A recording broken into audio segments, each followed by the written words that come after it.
The year is 2002, and while everyone was on MySpace, playing Neopets, getting blue eyes, white dragons, wearing Heelys and grills, and bumping Nickelback in your brother's souped-up Honda Civic, the National Football League was welcoming its 32nd team into the league in the Houston Texans. Bringing football back to the great city of Houston changed the landscape of the NFL forever.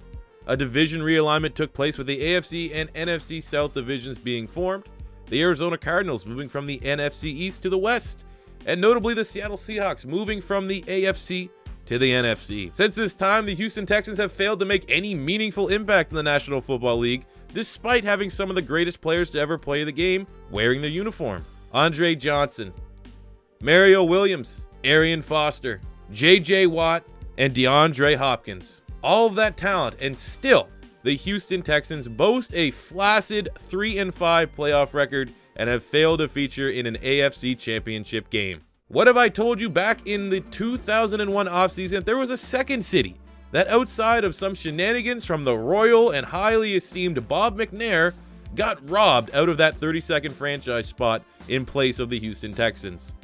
Oil tycoon and retired U.S. Marshal Buck Shackelford had a failed attempt to join the league in 1993 with the idea of adding a San Antonio franchise, a third Texas franchise, along with the Dallas Cowboys and then Houston Oilers, which obviously went on to become the Tennessee Titans.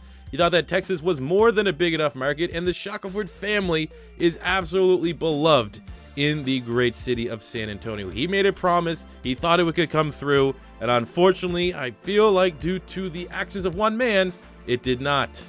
Shackelford unfortunately passed away in 1998, but in his will, he had the stipulation of his wealth going to his son, being if another opportunity presented itself to bring a football team to San Antonio. The 2002 expansion vote was thought to be a lock for San Antonio.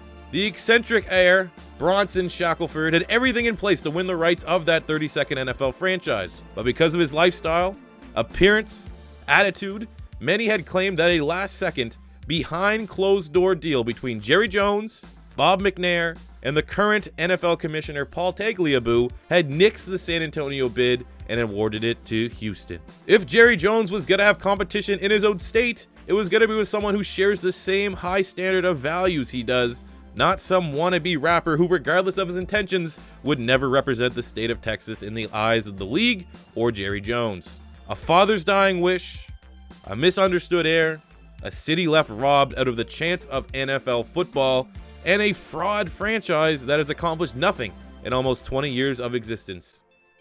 So why are we here? Well, it's time to tell a story. A flashback to 2002 when the NFL was awarding a city the rights to the 32nd team in the National Football League. A chance to correct a wrong that never should have been made, an opportunity to act on a father's dying wish, and to get payback on the most vile human being in professional sports.